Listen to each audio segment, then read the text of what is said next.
நம்ம பேப்பர்ல அடிக்கடி பார்க்குறப்ப வந்து பல நியூஸ் பார்ப்போம். அதாவது கல்யாண ராணிகள், கல்யாண மன்னர்கள். அதாவது ஒரே ஆள் அதிக அளவு வந்து பொய் பேசி வந்து கல்யாணம் பண்ணுவாங்க.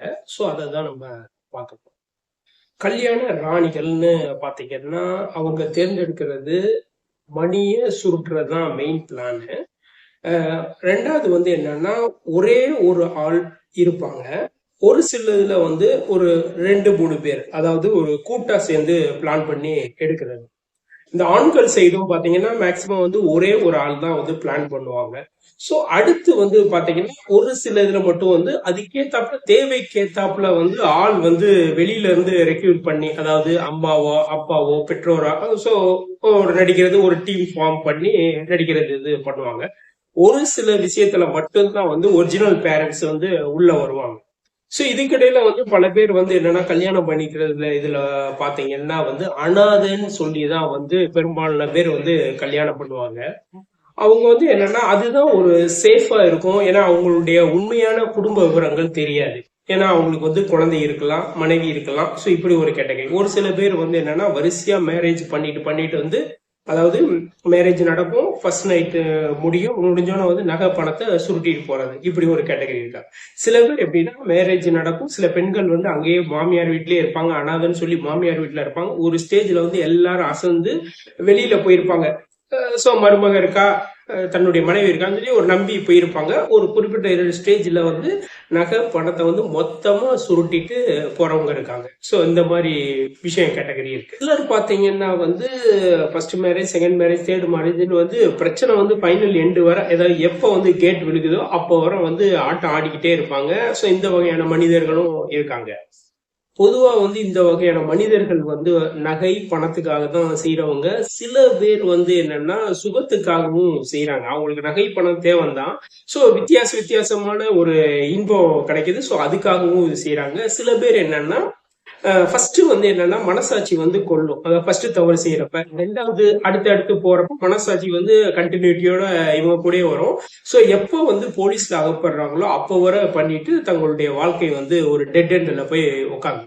சில பேர் என்ன செய்யறாங்கன்னா திருமணம் வந்து பேசுற வரை எல்லாம் பேசுறாங்க, எல்லாம் பேசிட்டு வந்து ஒரு ஸ்டேஜ்ல வந்து திருமணம் கிட்டக்கு வர்றப்ப வந்து எனக்கு ஆபீஸ் இது வைக்கணும், அது வைக்கணும், ஏதோ சம்மந்தம் இல்லாத காரணம், தன்னுடைய அப்பாவுக்கு உடல்நிலை சரியில்லையோ அப்படி இப்படின்னு ஏதாவது ஒரு காரணம் சொல்லி அந்த ஒரு பெரிய மணி உள்ள மனிதர்கிட்ட வந்து மணியை வந்து கரெக்ட் அதுக்கேத்தாப்புல எஸ்கேப் ஆயிட்டு போவாங்க. சோ இப்படி ஒரு சில கேட்டகரி எல்லாம் இருக்காங்க. சில பேர் என்னன்னா திருமணம் முடிப்பாங்க, திருமணம் முடிச்சோன்னு எங்கேயும் வெளியே போக மாட்டாங்க, அந்த வீட்டிலேயே தான் இருப்பாங்க. அது வந்து என்னன்னா ஆஹ், சில விஷயங்கள் போலீஸ் கேஸ் இதெல்லாம் நடக்கிறப்ப அந்த ரிப்போர்ட் பாக்குறப்பதான் நம்மளுக்கு தெரியும். சோ வந்து என்னன்னா அவன் வந்து வெளியில கூப்பிட்டுருப்பான், அந்த பொண்ணு வந்து வெளியிலேயே வராது. அதாவது என்னன்னா போட்டோ வந்து சோசியல் மீடியாலயே போட மாட்டாங்க. சில பேர் என்னன்னா வித்தியாசமா வந்து டிசைன் பண்ணி போட்டோ போடுவாங்க. அதாவது தலை இப்படி சீவிருப்பாங்க, அப்புறம் ரெண்டா சீவிருப்பாங்க, அப்புறம் வேற மாதிரி ஸ்பெக்ஸ் போடுவாங்க, கோட்டு போடுவாங்க. சோ அதுக்கேற்ற சில டிசைன் பண்ணி வந்து என்னன்னா இந்த மாதிரி வந்து சில பேர் வந்து பண்றவங்க இருக்காங்க.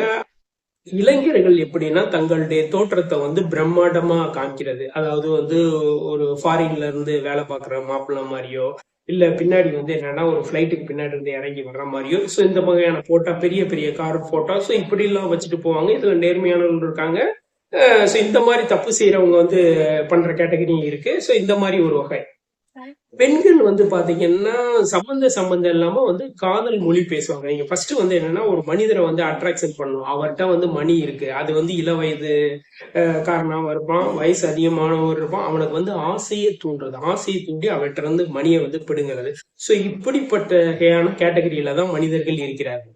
சில பேர் என்னன்னா வாழ்க்கை ஃபுல்லா வந்து சம்பாரிச்சுக்கிட்டே இருப்பாங்க, அவனுக்கு வந்து அந்த கல்யாண யோகம் இருக்காது. அதாவது மணி இருக்கும், கல்யாணம் இருக்கும், ஒரு ஸ்டேஜ்ல வந்து மேட்ரிமோனியில வந்து பதிவு செய்வான், பதிவு செஞ்சுட்டு வந்து அவனுக்கு வந்து அந்த பொண்ணை பார்த்தோன்னே பிடிச்சிடும். ஏதோ மேரேஜ் நடந்தா சரி அப்படின்னு சொல்லிட்டு, ஸோ அந்த பொண்ணு நல்ல பொண்ணு அனாத அப்படின்றப்ப வந்து இவனுக்கு என்னன்னா பரவாயில்ல நம்மகிட்ட சொத்து இருக்கு, ஸோ இப்படி. சோ என்னன்னா சில பேருடைய வாழ்க்கை அப்படின்னு நல்லா கஷ்டப்பட்டு சம்பாதிச்சு ஒரு ஏமாந்த பொண்ணுகிட்ட வந்து கொடுத்துட்டு டோட்டல் நடு ரோட்ல இருக்கிற மாதிரி கேட்டகரி எல்லாம் சில பேர் இருப்பாங்க. நீங்க எப்பயுமே வந்து ஒரு மேட்ரிமோனியல்ல வந்து நீங்க பதிவு செய்றீங்கன்னா அந்த பொண்ணுடைய அட்ரஸை கேளுங்க, அட்ரஸை வாங்குங்க, போய் வந்து 1க்கு 4 தடவை போய் வந்து முழுமையா விசாரிங்க, வெரிஃபிகேஷன் பண்ணிருங்க. ஏன்னா வாழ்க்கைன்றது வந்து அசால்ட்டா இல்ல. ஏன்னா நீங்க வந்து ஒருவரை நம்பி வந்து உங்களுடைய வாழ்க்கையை கொடுக்க போறீங்க.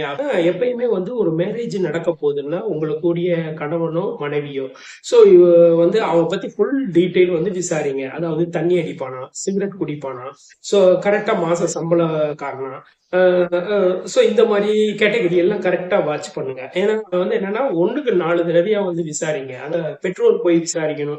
அதான் ஹஸ்பண்ட் ஒய்ஃப் தனித்தனியா கூட விசாரிங்க. சகோதரர்கள் விசாரிக்கலாம். ஏன்னா 1க்கு 4 தடவை விசாரிக்கணும். அவன் வந்து ட்ரிங்க்ஸ் அடிப்பானா, சிகரெட் அடிப்பானா, கரெக்டா மணி சம்பாதிக்கிறவனா, அவன் வந்து வேலை பார்க்கறான்னா வேலை பார்க்கறதுக்கு ஐடி கார்டு இருக்கா, இல்ல சில பேர் வந்து ஐடி கார்டு இல்ல இப்பதான் இருக்கு, சோ சம்பளம் சேலரி கரெக்டா ஸ்லிப் வைக்கிறானா, சோ இந்த மாதிரி பல விஷயங்கள் இருக்கு. எதையுமே வந்து ஆராயாம சும்மா வந்து மத்தவங்க சொல்றாங்க. ஏன்னா சில இடத்துல வந்து பாத்தீங்கன்னா நம்பிக்கை அடிப்படையில வந்து பெண்ணை கொடுப்பாங்க. அவங்களுடைய அப்பா வந்து நல்லவரா இருப்பாரு.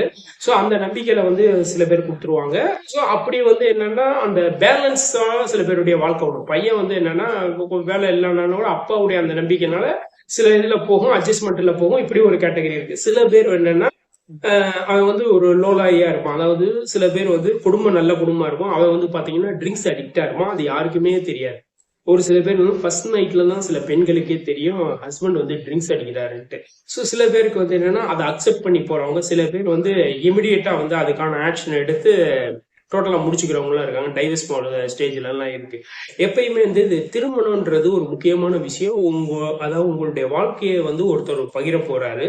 ஸோ அப்படின்றப்ப அவரை பத்தி டீட்டெயில் எல்லாத்தையும் தெரிஞ்சுக்கிட்டு பண்றப்ப என்னன்னா ஒரு லைஃப் வந்து ஒரு சேஃபா இருக்கும். சில பேருக்கு வந்து என்னன்னா இயற்கையிலேயே வந்து ஒரு லவ் மேரேஜ் இருக்கும். அது வந்து 2 பேரும் ஒரே கம்பெனில ஒர்க் பண்ணுவாங்க. ஒரு நல்ல அண்டர்ஸ்டாண்டிங் இருக்கும். அப்படி போகும். சில பேர் காலேஜ் படிக்கிறப்பயே லவ் இருக்கும். நல்ல அண்டர்ஸ்டாண்டிங் இல்லை. இதுலயே வந்து முரண்பாடு இருக்கு. அதாவது மேரேஜ் வர வந்து நல்லா போயிட்டே இருக்கும். மேரேஜ் கழிச்சு அப்படியே மாறும். ஏன்னா அவங்க எல்லாமே பாசிட்டிவ் பக்கம் மட்டும்தான் சொல்லிருப்பாங்க. அவங்களுடைய நெகட்டிவ் பக்கம் தெரியலன்றப்ப அப்படியே பிரச்சனைக்குள்ளாகும். இது முன்ன பின்ன இருக்கு. அதாவது நீங்க வந்து ஒரு வரன் நீங்க தேடுறீங்கன்னா அந்த வரனை பத்தி எல்லாம் ஃபுல் டீட்டெயிலா வந்து பாருங்க. எடுத்தோடனே வந்து பேமெண்ட் கொடுக்கறதுல அந்த இல்லைன்னா ஃபுல் டீட்டெயில் தெரிஞ்சுக்கோங்க. ஏன்னா இன்னைக்கு என்னன்னா ஒருத்தன் வந்து குடிகாரனா இருக்கிறான்னா ஸோ அவனுக்கு நீங்க பெண் கொடுக்கணுமா, சொத்து இருக்கு அப்படின்னு எல்லாம் கொடுக்க. எனக்கு தெரிஞ்செல்லாம் பாத்தீங்கன்னா 10 வீடு இருந்தவங்க வந்து அந்த 8 வீடு காலியாகி 2 வீடு மட்டும் இருக்கிறவங்க இருக்கணும்னு நான் பார்த்திருக்கேன். நேரடியா பார்த்திருக்கேன். இப்பயும் பார்த்துக்கிட்டு தான் இருக்கேன். ஒரு சில பேர் வந்து என்னன்னா 4 கல்யாண மண்டபம் 3 வீடு இருக்கு. கரெக்டா வந்து 15 வருடத்துல எல்லாரும் தெருக்கோடியில இருக்கணும்னு நான் பார்த்திருக்கேன். வாழ்க்கை வந்து இன்னைக்கு வந்து மனிதர்களுடைய மனம் வந்து மாறிக்கிட்டு இருக்கும். சில தயாரிப்பாளர்கள் தான் இருக்காங்க. அதாவது என்னன்னா ஒரு அப்பா வந்து நல்ல படம் பண்ணியிருப்பாரு. ஸோ அப்பா நல்லா படம் பண்ணணும், பையனுக்கு வந்து பெண் கொடுத்துருப்பாங்க. கோடிக்கணக்கில் சொத்துருவோம். ஒரு 2 படம் எடுப்பாங்க. 2 படத்துல எல்லாமே முடிஞ்சிடும், 0 ஆயிடும். ஸோ அந்த பொண்ணு வந்து வேலைக்கு போற மாதிரி இருக்கும். ஸோ இந்த மாதிரி கேட்டகரி. ஸோ நீங்க வந்து ஒரு கல்யாணம் பண்றீங்கன்னா வந்து யோசிச்சு பண்ணுங்க. சும்மா வந்து அனாதை ஒருத்தன் வந்து ஒரு கவர்மெண்ட் ஒரு சாஃப்ட்வேர் இருக்கானா அவனை பத்தி விசாரிங்க. போய் கம்பெனியில போய் விசாரிங்க. ஸ்ட்ரெயிட்டா சொல்லிங்க, தம்பி நான் விசாரிப்பேன்ப்பா, கம்பெனி நான் விசாரிப்பேன்னு சொல்லிடுங்க. சோ என்னன்னா உங்களுக்கு அந்த கம்பெனி போக தெரியலன்னா வந்து தெரிஞ்ச ஆள்கிட்ட உங்களுக்குரிய அந்த ரிலேஷன் நிறைய பேர் இருப்பாங்க. கரெக்டா போட்டு விசாரிங்க. நீங்க போய் வந்து என்னன்னா இந்த டைம் தான் வருவேன் அதெல்லாம் எதுவுமே சொல்லாதீங்க. நீங்க ஒரு டைம் போங்க. ஒரு டைம் இல்ல ஒரு கம்பெனி இந்த டைம்ல வாட்ச் பண்ணுங்க. அவர் என்ன செய்யறாரு, என்ன டீட்டெயில் வராது இப்போ ஸ்ட்ரெயிட்டா. ஏன்னா சில பேர் வந்து என்னன்னா சாஃப்ட்வேர் கம்பெனினா சொல்லிடுவான் இந்த டைம் வருவான், அதுக்கேத்தாப்லயே வந்து என்னை பத்தி பாசிட்டிவா சொல்லுங்க அப்படிலாம் சில பேர் சொல்லிடுவாங்க. ஸோ அப்படிலாம் நீங்க எல்லாமே கம்பெனியோட டீட்டெயில் ஃபுல், அதாவது என்ன வேலை பார்க்கறான் எதுக்கும் ஸ்ட்ரெயிட்டா கம்பெனியை போய் விசாரிங்க. அவன் வீட்டுக்கு பக்கத்துல சார் பையன் எப்படி சார் நாங்க பொண்ணு எப்படின்னா ஆட்டோமேட்டிக்கா சும்மா வந்து 4 பேர்கிட்ட கேட்கணும். ஒரு 15 20 பேர் 30 பேர் 40 பேர் கேட்கணும். அவங்களுடைய பெரியப்பா வீடு, சித்தப்பா வீடு, மாமா வீடு எல்லாத்தையும் ஒரு கலந்து ஆலோசிச்சு கேட்டுட்டு அப்புறமேல எடுங்க. சும்மா வந்து 19 அடிச்சு விட்டீங்கன்னா லைஃப் வந்து என்னன்னா இன்னைக்கு வந்து ஈஸி இல்லை.